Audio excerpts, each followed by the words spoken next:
We are.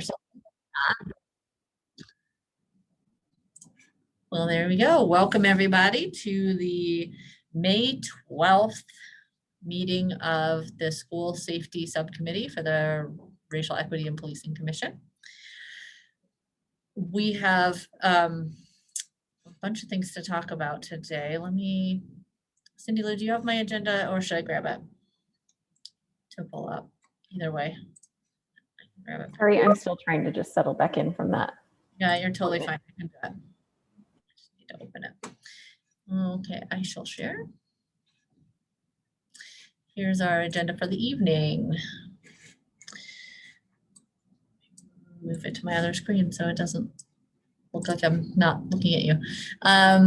So tonight we need to talk about the resolution that has been on the table for a little while for making racism a public health crisis, moral and public health crisis. Dante asked us to discuss it in subcommittee so that we could take action when we are back together again. We have big picture statements for the final report. So this has come up a few times in the full commission. We never seem to get enough time to really talk about what that might look like. So Dante also asked us to take some time in subcommittee today to talk about those. Just want to remind everybody of the timeline that we're up against, at least for this current phase, and make sure that we get everything out that we want to get out and look at some sort of end of the first phase, marking the end of the first phase in some way. We have that recommendations and criteria document that I resent out today that I want to talk through as a group. And then we also have Tony Brown here with the Jordan School District, who's going to talk to us a little bit about the work that they're doing for youth in the Jordan School District. So that's what we have on our agenda today. Did anybody have any thoughts or additions or anything? Or are we good to move forward with that as our agenda? Good. Okay. With that, just stop sharing this, and Cindy Lou, if you are ready, can you bring up the resolution for us to just look at for a minute to talk? Yes, I'll pull that up right now. Great, thank you. Also, I'm in my office, everybody. Look, I'm not at home. I'm not on my couch. It's a thing people are doing these days.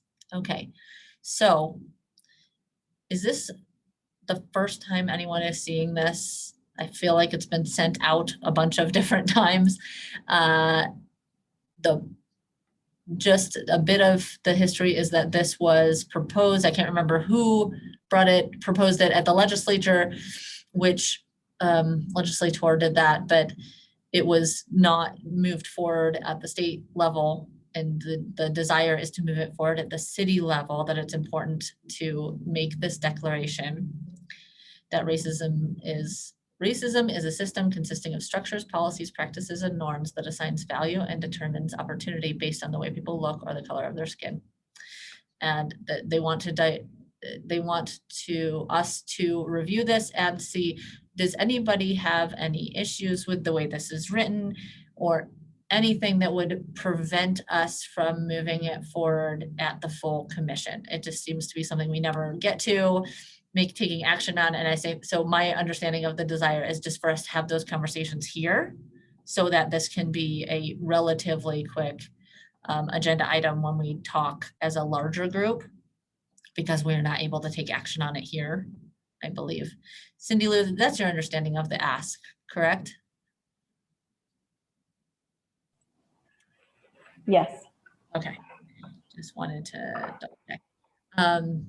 So for anybody, any discussion on this item? Kamal, Dati, Nicole, any concerns about taking this action? Anything that we need to, that should be brought up at the full commission? I don't have any concerns. I really support this being passed through Salt Lake City. So. Okay, great. So I think Kamal is the only other. Oh, the Moises, you're here. Hi. Sorry, you got reduced because we were sharing the screen, so I didn't see you. Anybody have any issues or problems with moving this forward now that I can see you all your shining faces? Okay. There is a lot here to review. If you have not reviewed it, please do and let me know. Does everybody have a copy of it, have access to it to take a look? I know we get a million emails, so feel free to. I wasn't able to dig it up to share a screen. I had to get Cindy Lou to do it. So I just want to make sure you have it in hand. We feel good about it moving it forward and taking action. So I see Dati has said yes, Nicole said yes. Any, Kamal, did you say you're good? Okay.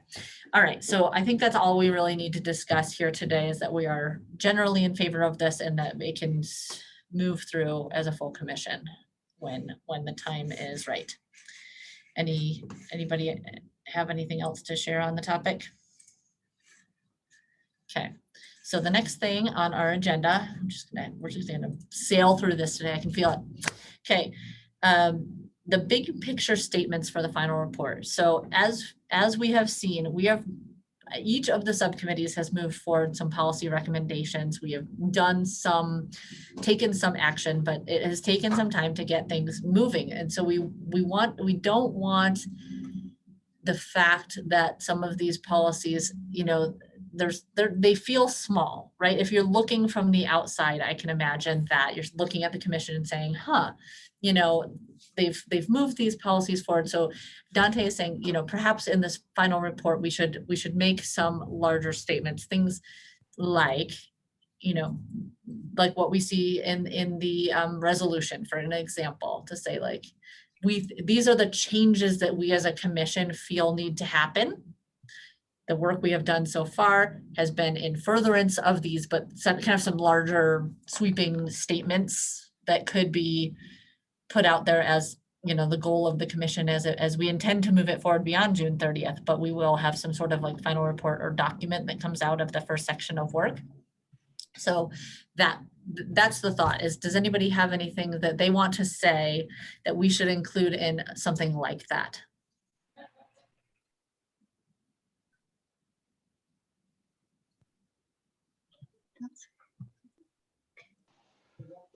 Oh, Siobhan, and this may be going to what we were going to talk about with the MOU.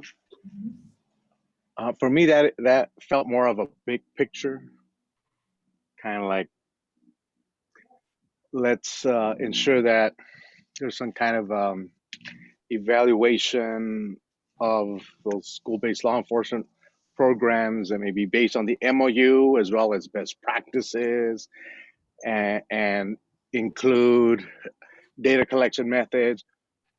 I could see that really big because when I was looking at all those MOUs and all those little things, I was going, man, I don't know if we're going to be able to wordsmith it to where the whole committee is going to be happy with it. The way that goes. Well, to be clear, that document is that's the criteria. Yeah. That we would pass to the oversight committee. We talked about when you guys weren't here last week is that we would pull maybe a few of those things forward as recommendations, because there's some good stuff in there that we would pull forward as actual recommendations out of this group, but the criteria that we're creating, our draft criteria, to pass to that oversight group for their consideration. Out of that, we might pull a few things for recommendations or attach it to something, but it would not be moved forward to the full commission as in the document that you saw. So yeah, I don't know if that's they're the same thing or if that's a bigger thing, because I think that's a big monster that we're gonna have to chew on. And if we put that on paper, hey, this is what we need to move forward on and get some accountability as well as best practices. And that data collection piece for me is so important. It's something I'm trying to push statewide to see what exactly do SROs do. You'll collect that data and then we can really assess, are they really reaching the objectives or not? Because without that, will just be, one story I heard on this side, one story I heard on that side. And okay, so an item on the importance of data collection that can be disaggregated by race and ethnicity on all fronts. If these are sweeping statements for the entire, I think that is something that every subcommittee has run into in some way, shape, or form, that we don't have the data to chew on that we would like. Yeah, Okay, for sure. Yeah, all those demographics. I mean, we're racial equity, but all that interlocks with gender and disability and all that stuff. So I don't know if we're able to put that in there too, but I sure would like if we could. All those other demographics. okay, well, I have noted it. Anything else that, I mean, and you don't have to think specific to school safety in this item. If there are large things that we say, we as a commission believe that X needs to change when we're talking about racial equity. And the policies, it may not be evident in the things that we have put forward to the council so far because they're all, they're all so in the weeds that we don't have one of those larger statements that talks about our beliefs as a commission. Anything else? Dottie, I'm looking at you. Even though I can't because your video is not on, but that's I okay. was looking at her too. To say, go ahead. Oh, I'm eating a croissant, so I'm sorry, but I will turn my video on in like 2 minutes. I'm almost done. But yeah, I think I understand where you're coming from, where like, I felt this way too, where the public doesn't seem to see the changes as like being big enough or large enough, or they think that, the commission has just kowtowed to the police, which I think is, I think it's funny, but we did a lot of work, and I think maybe having the report kind of emphasize like how we thought through the process, that might help a little bit, like the steps we went through, just so that other people can understand kind of the process we took as more like a holistic approach. I like that, to outline the process we went through so people can see it a little more clearly. Okay.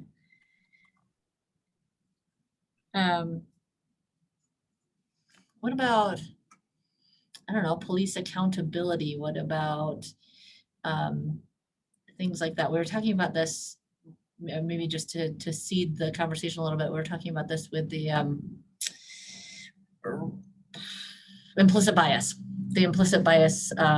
survey that's being suggested, that has come out of one of the subcommittees, and that they feel strongly about doing. And we were talking about, okay, if we do that, then what's the end goal? The end goal is to, and we talked about racism being a spectrum, right? To say everybody falls somewhere on this spectrum, and that survey could serve as a baseline to say, here's where we are, and then maybe to indicate movement over time culturally through the commission. So is there something we want to say about moving people, like that systemic piece, how we see that moving? Nicole? I mean, yeah, I don't think I meant to hit mute, sorry, but or unmute. No, I was thinking, I've been thinking about that implicit bias study internally with the SLCPD, and that was my feeling of the use of it was if we're going to change how the agency works with the public, we need to change how it works internally among the officers. Because we're not going to have officers treating the general public equitably if they're not treating each other equitably, and if there are concerns among officers about how they're being treated within their own agency. So that was my thought about the purpose of that research was to determine how to improve the culture of the Salt Lake City Police Department specifically, and of course that will trickle on down to our SROs and with our subcommittee. So the way I'm recording that, and you can tell me to record it otherwise, is that policy changes alone are not enough, and that a focus on the shifting culture over time is important. Is that a value statement you would, okay. And this is not exclusive to our subcommittee members, officers. If there are things that you would resonate with that could go into a broader statement about the commission sees, feel free to speak up. I don't want anybody to feel like this doesn't apply to them.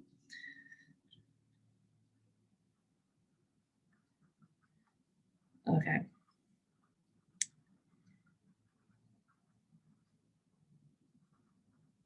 Kamal, anything you want to share?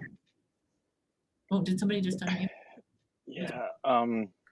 You know what I've heard and this has come from PD itself, also the trainers and some of the officers as well as of course community, is, you know, we emphasize a lot training, but we often don't know if the training is being effective. So, you know, I'm being the researcher again.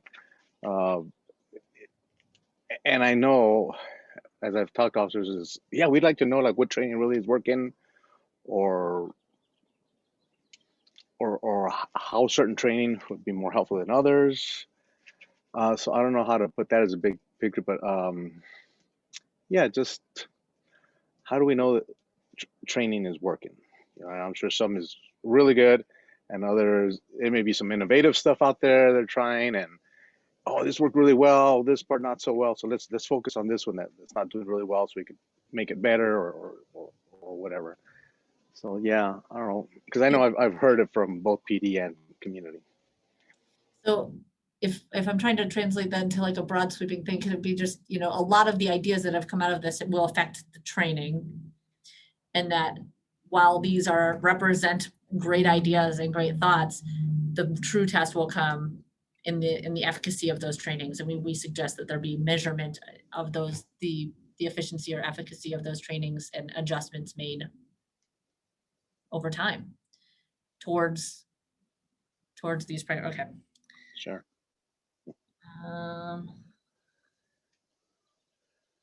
Okay, I don't want to belabor the point if nobody has anything else to add, but any other thoughts before we move away from this kind of big picture statement conversation? Okay, I will pass those along then.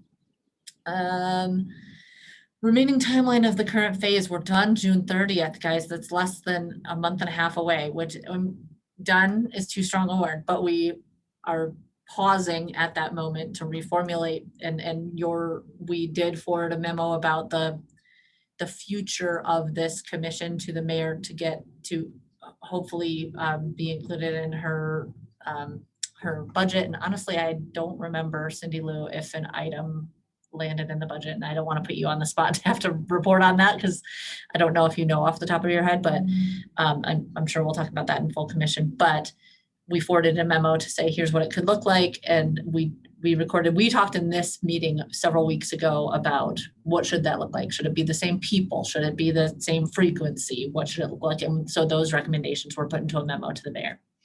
And I believe that some reference to that landed in her draft budget. And if it didn't, then it'll go to the city council and they'll move that forward. So with that, I think that we, in this group, we need to pull the recommendations out of the crazy document that USOM says. We need to pull what's relevant for recommendations out of there, pull those forward, and then look at the remaining ones that we formulated but have not yet brought in front of the commission, the full commission, for their approval.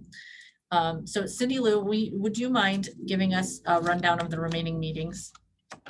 I don't have that in front of me. I'm happy to.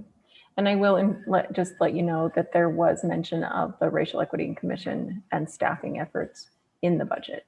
Okay. So great. I do know that there was some of it addressed in the proposed budget, and that the council team is keeping that in mind in their conversations.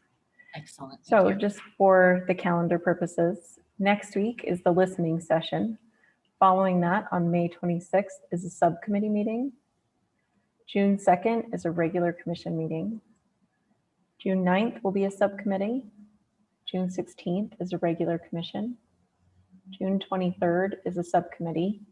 And June 30th is a regular commission meeting. So by my count, that gives us 3 more subcommittee meetings. After. Okay, so what I am going to propose is that between now and May 26th, we pull out anything that hasn't been forwarded to the council but is sort of in draft form, and pull out anything from that document that we want to, and then when we get together on the 26th, have sort of a laundry list of recommendations that we can look at and say, do we still feel strongly about forwarding these? Are there others, etc.? And then we could bring that to the full commission on the meeting after the full commission on the following the 26th, so that they could propose, they could, you know, tell us whether they are good with that or not, and then we could go to a council meeting after that. I'm just trying to think, because if we have proposed anything new on the 23rd, I'm not sure that we would have enough time to bring it to the full commission and then to council. I think we'd be really last minute at that point. So if we can aim to get them in a good shape between the 26th and the 9th, then I think we would be in a good, to bring a final package of recommendations forward earlier in this agenda rather than later, so that if there's anything that comes to our awareness after that, we can hold on to it for whatever the commission, you know, we're not stuck after the 30th. We can continue to move things forward. And I feel confident speaking for city staff on that they're never gonna say like, okay, we're done, no more. I think but I think if we're playing our cards right, we should probably move it to the beginning of that time frame. Does anybody have any thoughts about what else needs to be prioritized over these next several weeks? That's what's on my mind, is just kind of the substantive recommendations piece. But I know there's the cultural stuff. There's all those conversations that we had. Are there things we want to do with that? Are there things we want to, you know, more formally recommend for the continuation of this work? I don't know, just thoughts. Well, I don't know if we've had a lot of movement on listening session with the actual SROs and with the students and parents. No. So those I think are going to be really important if we're moving forward. And we have a new interim, or not an interim, a new superintendent coming on board. I think June is as soon as we'll be able to talk to him. Okay. I like all of those things. So we can renew our efforts to try and get a meeting with the new superintendent. Oh, I've been staying on that. And I've been told June. I keep nagging the powers that be to have us talk to him, and it's June. Okay. Well, I keep hearing. Saw a picture of him like doing some service project with trees, and I was like, he's here. We need. He's here, yeah. So June, and my hope is with the new superintendent on board, we'll be able to get a lot of movement on like the MOU and the FTE, and but it's going to take a minute. He's not officially started, I don't think, until June. Yeah, he'll take his position, I think June 30th is when the interim superintendent leaves. Yep. So, but we can start talking to him in about June, right before he takes over. So I'll look into, like, if we can get some help from city staff and or even from Salt Lake School District in recruiting those, if we can move forward some of the efforts to recruit those, the things we heard from the current superintendent about how we might do that, then we could maybe replace one of these meetings with a listening session, since you're all programmed to do that, or get the superintendent in here. Although we do have I'm testing myself on the date, but we have Councilmember Mono coming to our next one, I believe. Make sure. Yes, that's correct. Yeah. So we do have May 26th, Councilmember Mono, and one district. Who is it? It's a school board member for District 5.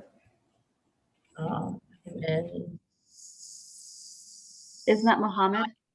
Yeah. Yeah. Yeah. So they want to come in and talk with us at our next meeting. So we do have one agenda item on top of all of our recommendations review, and that'll probably eat up a bunch of that time.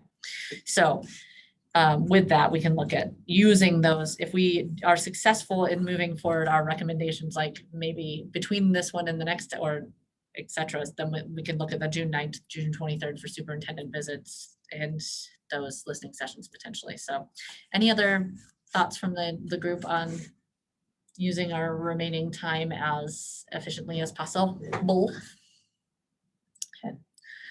All right, with that, I have brought up a few times that the last meeting of the full commission. Like, could we do something to sort of mark the occasion or something, you know? And I've been turned down a few times on an in-person meetup because I think it's not yet going to match up with city policy to do in-person meetings. But is there something that would feel celebratory or something that anything anybody feels strongly about as sort of a putting a bow on this first phase of the effort?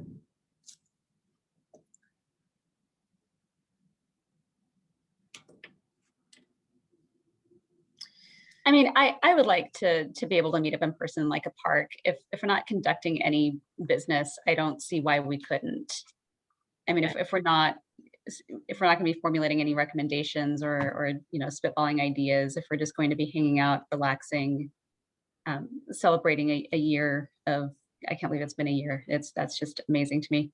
But if we're doing that, I don't know that we need to do anything Official formal business. announcement or official. Yeah. Okay. And I'm comfortable meeting outside in a park, and the weather is lovely now, so we could very easily do that. Yes, Moises is illustrating that in a lovely way for us.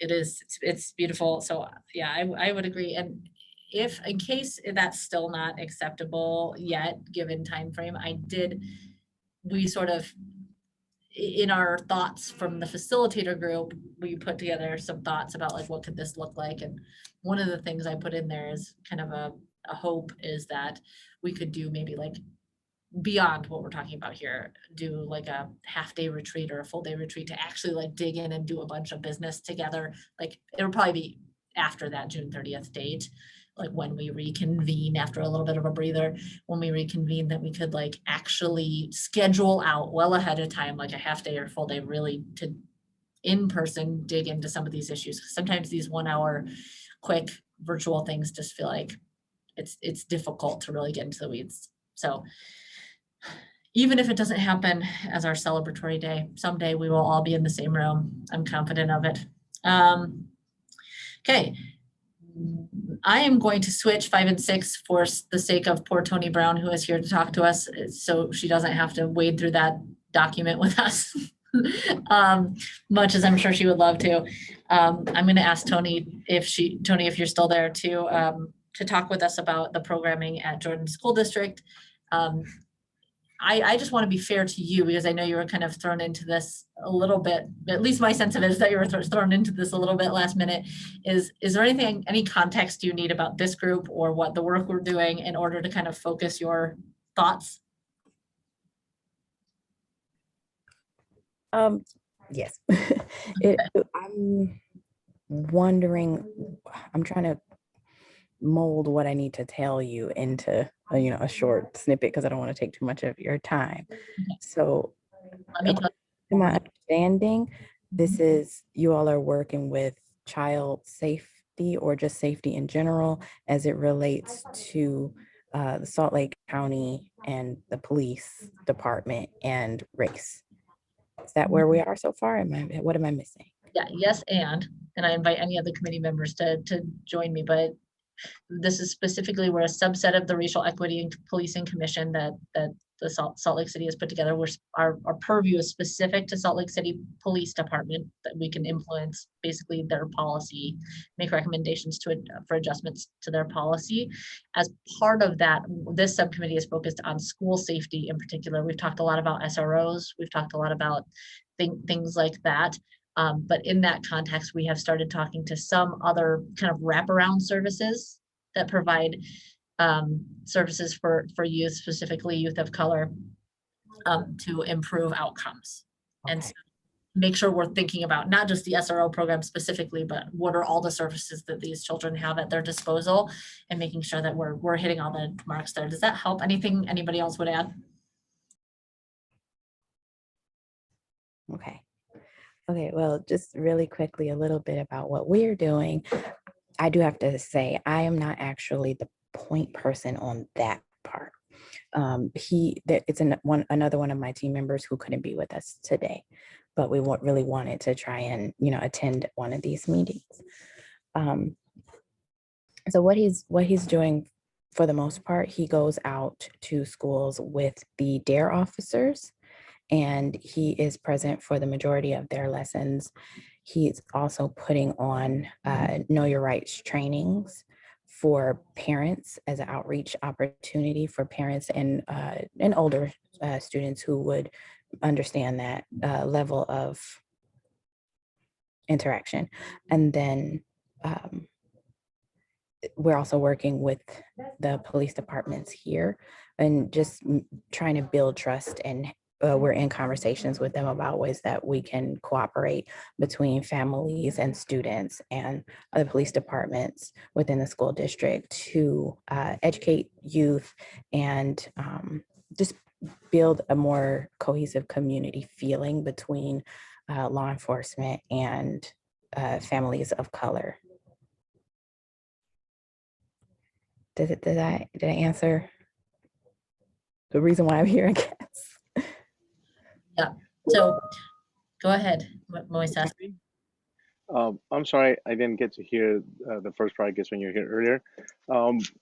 You're from Jordan School District? Yes, I'm on the Jordan School District Culture and Diversity Outreach team. Okay. And then the outreach. okay. And so what you described right now is one of the services that you all are providing. It's a project that we're working on with the West Jordan Police Department. Okay. Okay. Thank you. Anybody else? Questions for Tony? Doesn't look like we have any other questions, or maybe Nicole, are you formulating one? Looked like you were about to speak, but maybe you're multitasking. Yeah, I was thinking about one. Like, so what are you guys doing to build that trust and cooperation with law enforcement? So of course, we could always use ideas on what to do, what's worked for you guys, what hasn't worked.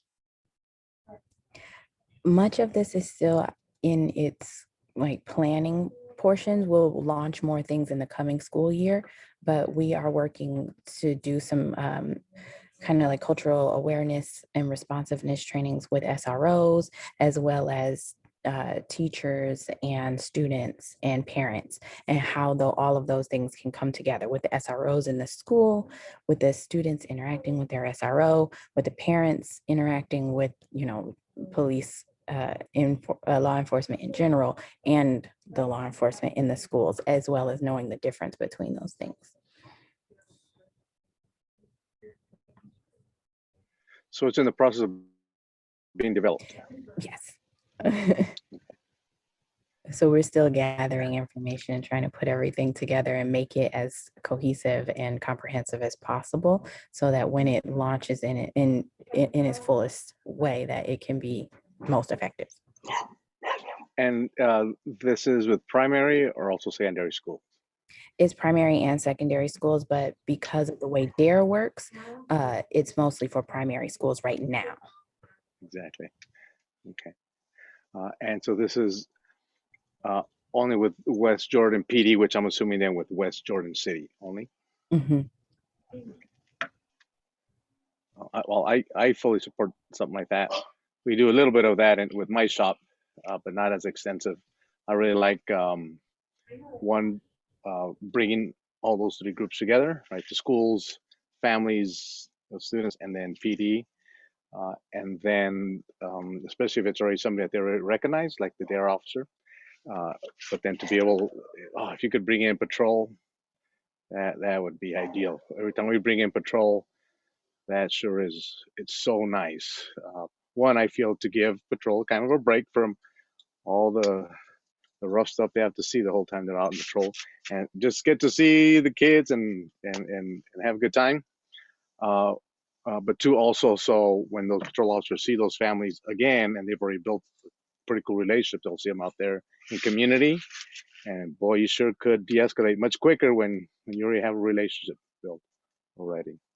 And then I also like that piece that you talked about, teaching the rights, student rights, not only for the students, but also for the families, especially for a lot of communities of color, clueless. Right. So that is really neat. It's really nice to hear. Thank you. I'm glad I could make sense of it. Like I said, it's not my baby, so I didn't know if I was communicating that fully. But hopefully, on a subsequent meeting, Yantu will be able to come in and tell you exactly what he's doing, because it's had a really great impact, and we're really happy for the ways that he's been able to interact with students and their understanding of why there is an SRO in their building. That makes a lot of sense. I want to just ask our officers that are on the call, because sometimes they stay quiet. Is there any thoughts that you have or any questions that you have for Tony? If not, that's fine. I just don't want you to feel like you can't. Okay. Well, thank you, Tony, for being here, and do please extend the invitation if any of your bosses or folks who are kind of more specialists on this topic. We always like to hear about models that are going on other places to see if they fit into the recommendations that we might be making for Salt Lake PD. So thank you for being here and joining us and pinch hitting, because I know Thanks. it's not always No problem. midstream. So thanks a lot. You're welcome to stay and listen to the rest of us go through this document, or you can drop. It's up to you. Okay. Thank you so much. Y'all have a great day. I actually have another meeting that's starting at 5, so I'm going to get ready for that one. Thank you for your time and for your patience. Y'all have a great evening. Thank you. You too. So Pinch hitting, huh? well, Like you pinch and then you hit. Is that so? You're promoting violence? Oh my Cool. goodness, Moises, you know baseball. No, I know. I like sports. Sports So I metaphor. don't like baseball. Did I fail? Oh shoot, did I use it wrong? No, you used it correctly. No, you used it correctly. Yeah, in the email communications, it was clear that her boss sort of said, "You go," and so I wanted to make sure we knew that she was kind of on the spot there. So that was a recommendation from Commissioner Shiflett for those who are maybe not keeping up on every single email for racial equity, which is probably everybody. Because Commissioner Shiflett heard that we were talking to the Promising Youth Project and some of the other wraparound services, there were a couple that she recommended that we also hear from, that she was aware of in the community. And so that was the genesis of what brought Tony to us today. So, okay, so we have 15 minutes remaining.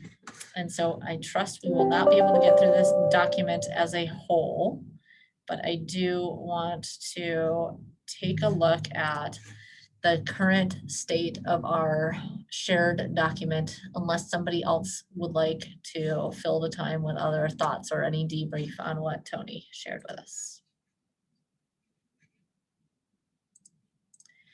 Okay, so Moises, when the clarification that I sent, did that help make a little more sense, the document, or what else can we talk about? Yes, Okay. it made total sense. Okay, yeah. I was like, really? That week, that in 1 hour, you guys were able to type all this out? I was like, wow. And I know Nicole wasn't there either, so. Yeah, no, I figured Dottie did it all again. Yeah, no, she wasn't here either. No, were you here, Dottie? Can't remember. No, there were only a few of us. And so, yes, no, that's right. I remember. So can you see my screen? Okay. Yeah. Let me try again. I'm failing to show you my screen. We did get our rules passed. They're going to be, they're going up to the comment periods passed and everything. So yay for streamlining family law a little bit better. Access to justice, everyone. Yay. I'm probably the only one excited about civil rules of procedure, but. I have no idea what you're talking about. Say more about that. I read that email and I was like,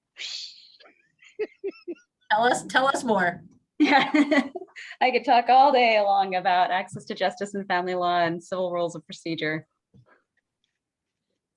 Well, give us the non-lawyer version of what you're talking about.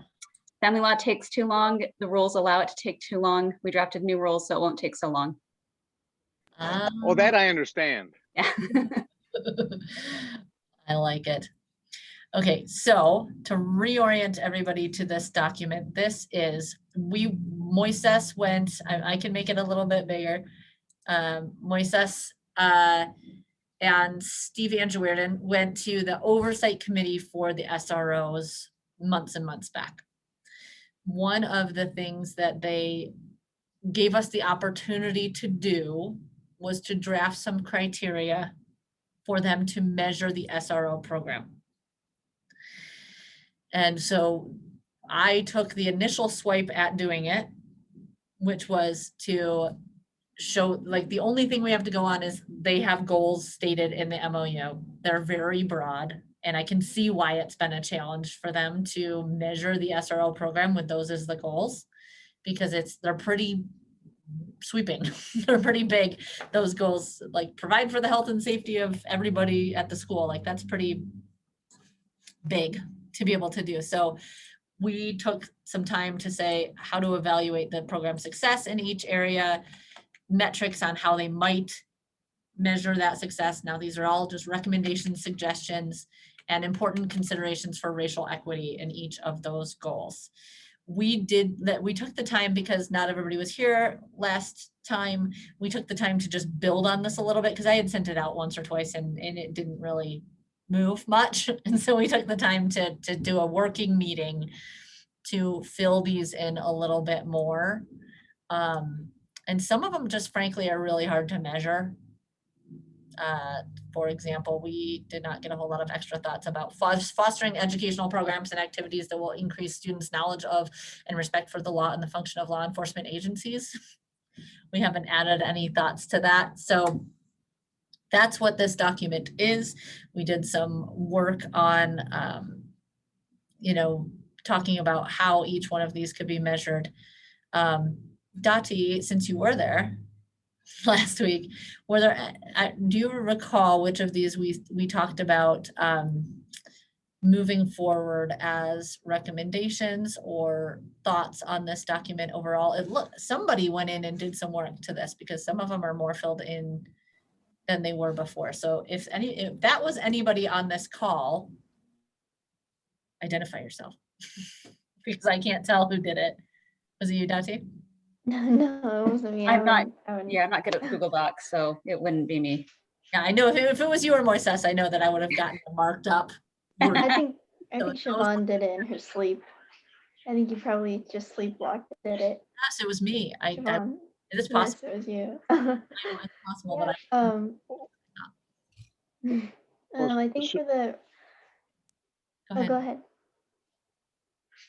Go ahead, Dati, you first, and then Moises. Okay. Well, I was gonna say that I think last time most of the recommendations were kind of drafted with Kamal, and then Rogelio and I, and then I think most of the stuff was like about data and like getting data, and then also tackling the problems of like administration. That was a big one. Like if the admin doesn't understand like where the MOU stands or what SROs can step in or not step in on, then that creates like a really large liability. Yeah, so I guess the next steps on this, because we have 9 minutes remaining, I don't know that we're going to solve all the world's problems. We already lost Kamal. So I would just renew my my thought on whether, if everybody can go in and sort of think through, if you were in the position of being on this oversight committee and you were in the position of needing to say, like, is this an effective program? Is it not? And I extend this offer to the officers as well. I would love it if you guys could, and please let me know. I believe that you are getting copied on all of our subcommittee communications. If you are not, please let me know, because I do have this document. Am I allowed to put it in the chat, Cindy Lou? Yes, of course. Subcommittee rules are different. Go ahead. Put it in the chat. I just want to make sure that that's legit. So I will do that. Put that that document in the chat. I mean, like that one that you talked about, fostering education, something about teaching about law enforcement. You know, that I could easily see under the role of a educator, the SRO role as an educator, So if you're teaching classes, what are some of the competencies that we want youth to come out after having a class by an SRO? If it's at the high school, it's very different. And do we want that educational piece to also be kind of the skills building type of psychoeducational classes like DARE or NOVA? If they do teach those have objectives and competencies that youth are supposed to come out from. So that role as an educator could easily, I think, I'll have to read it, I think could fit that of fostering education, because anybody that's in the school should be promoting education, right? That's the culture of the school. So I could easily see it fitting in there, but I could look into that and see if that really fits. Some of those I was also looking at are some of that informal counsel role of the SROs that could address some of those broader ones. But again, I'll have to look at it, because again, they got roles. SROs and school administrators should be trained on both of those roles. They should be trained specifically on your MOU, because that MOU may raise the bar of that law. There's a law that says this, but man, our MOU is going to do this, right? And does the MOU make the SRO the school official or not? Not in Salt Lake City, they don't. But in other school districts, they may. So that piece where administrators oftentimes don't know, well, they should know. There should be, that's part of the law. The law is that they should be training with the SROs at the same time. Yeah. Those of you who are SROs or interact with SROs a ton, I think the other thing that would be great to infuse into this document is thinking about like when you've encountered great SROs or SROs that are really knocking it out of the park with whatever programs they have, whatever services they're providing. I know we've heard of some, who are coaching different leagues or doing things, like thinking about those things that take them from like an ordinary or below bar SRO to being this really exceptional person that's making a difference in schools, and thinking about what are those characteristics and how can we measure for those? How can we measure? Is it the number of programs that they're administering? Is it the quality? And what about those programs? Is it that it brings the students together? What is it? And so if you can think of it through those lenses about what makes an awesome SRO and how do we infuse that into the criteria, I think that might be a good way to reverse engineer it rather than looking, it's a pretty overwhelming document. So maybe just think about those things first and then put them into the document. Yeah, it could be, amount of referrals to counselors instead of to the juvenile justice system, right? It could be amount of positive contacts with youth, meaning positive contact is blah, blah, right? That is defined. Engaging youth in a non-traditional law enforcement way, meaning, hey, I go and I sit in with the SPED classes so I can understand what mental illness is. And then I know if this kid is having an episode, what I should and should not do. Maybe the best thing for me to do is get out of the way and let the professionals take care of it, right? With the understanding as if there's a safety issue, then I can get involved. Yeah, so there's a lot of these things that I, a lot of this information we get from SROs that they tell us, this is what we do. No way, perfect. And so we're documenting a lot of that stuff. We're hoping to get something that we could present statewide. But I would love it if the officers that are in right now would be willing to give us some of that information, some of those positive things that they're doing to build up that list. Detective Atkinson, you unmuted. Yeah, so things I can think of right offhand. There's been several incidents where I've actually gotten our families of our youth in touch with our social workers at the school, at the police department to fill a need such as housing, such as food, such as insurance, what have you, whatever. I'm one of those guys that if I think you might be able to help me, I'm going to come and ask you.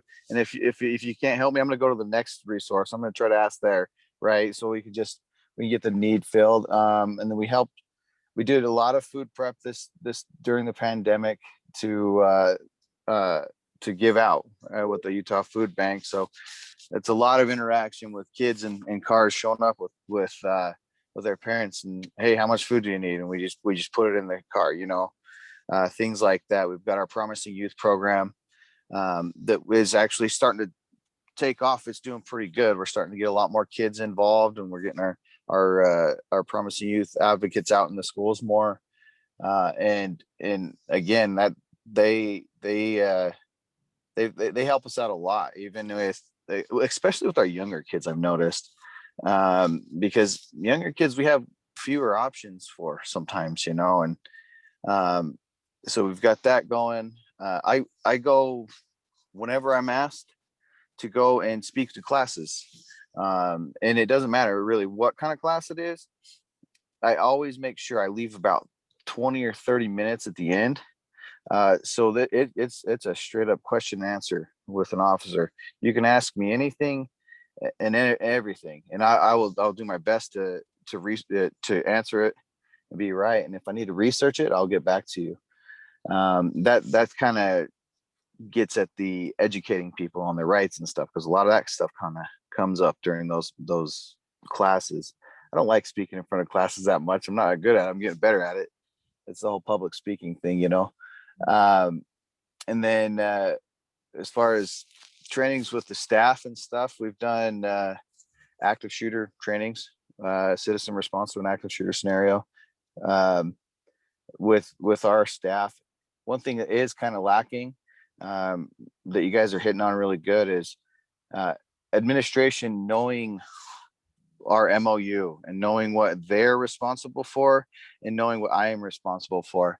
I find myself constantly educating, and actually I have a copy I take with me and I point it out, and it's highlighted as to what problems they're supposed to be handling and what problems I'm supposed to be handling. It's pretty clear in my mind. So a lot of the education of the administration kind of goes on a case-by-case basis, and sometimes I need to be reminded. At West, I did that for like a year, and now I only get stuff brought to me that needs to be brought to me. It's been taking hold. So a lot of the other schools that don't see a lot of problems, like elementaries, junior highs, that they don't need us very often, they're not very familiar with it, you know. And if they needed us, they'd be more familiar with it, I believe. That's just kind of an example of what we do. And I mean, I've got kids in my office all the time, and always encouraging, hey, you need to go to class. Hey, I know I check grades periodically, and I'll be like, hey, why do you have 45 absences? We need to talk about this. You need to go to school, you know. But it's case by case. I've got 5,000 kids at this point that I'm responsible for, so I can't do it for everybody. I wish I could, but Hey, Atkinson. Yeah. Atkinson, why aren't the administrators knowledgeable about that MOU? Aren't you guys having have you guys had with the administrator training on the MOU? We do have trainings on the MOU, and you'll get hit or miss as far as who's available to be there. And sometimes when the district puts it on, so the district and the attorney for the police department, they'll put it on, and I don't feel like they hit the nuts and bolts of the thing. You know, they don't hit the things that we're running into all the time. That's why, I mean, I've called meetings with my administration at West and been like, look, this is what it says, you guys, and I get as many as I can. So it's two-part. Like, I think sometimes the wrong people are teaching it because they're not running into the problems and seeing the problems, and then scheduling issues. My administrators work their butts off. They really do, and it's really hard to get them all there. So I also think, I mean, I do trainings a lot for different things, and I think that if people aren't thinking of, like, I like your approach, Detective Atkinson, because sometimes in the moment is when people will actually pay attention, because it's applicable to them in that moment. You can sit through a bunch of trainings, and if you're not in the headspace of that, like needing to discipline a child or whatever it is, that it's all going to just flip out the other side like a sieve sometimes, if you can't make it really useful. But sorry, Moises, I know that you work hard. I don't mean that's not a reflection of you. It's just, I think a training, a problem with training generally is that sometimes if you're not thinking about it and it's not important to you in that moment, then a lot of it's just going to fall out of your head. Yeah, that's why we put real life scenarios. Yeah. Yeah, we put real life scenarios. Yeah, so true. So I know we're just a few minutes over time, but one thing I want to ask you while we're talking to Detective Atkinson is there are you provided with any kind of list of resources, those wraparound services, or is that just information that you happen to know about? Like the Promising Youth Program is internal to Salt Lake PD because so you know about it, so you can send people there. Is there any sort of comprehensive list or something you learn in training to say, here's where you can send this type of thing, here's where you can send this type of thing, or is that just something you learn on the go? That I don't, there's not a list. So my kind of go-tos are our CIT unit. They focus mainly on mental health and homeless, our homeless population and things of that nature, but they have like 101 different resources, and there's no way I'd be able to remember that anyways. The Promising Youth, it kind of was born with us, so we understand it and we utilize it very well. We are taught about peer court, juvenile court, and then you kind of just learn as you go, I guess. So there's not a list. Is what I'm. All right, that's useful. I was just curious how you come about that knowledge and if it's something that's given to you or something you just sort of learn. So I think that could be something we could dig into a little more about how to connect. Like some of these more community-based programs that maybe don't have a direct tie to the PD, but could be very useful. I wonder if there's something more we could talk about there, but either way, we are here. It's 5 o'clock. Nicole, you are on mute. Did you have something to add? Detective Uema raised his hand. Oh, he did. I didn't see him. Detective Uema. Sorry, I'm just getting reception again. So I caught the last part of what Detective Atkinson was saying with resources and stuff. I think a lot of times too, we reach out to the CIT guys. They have those resources, but I've kind of rummaged around and I think I have to do my own homework sometimes and find out resources and stuff.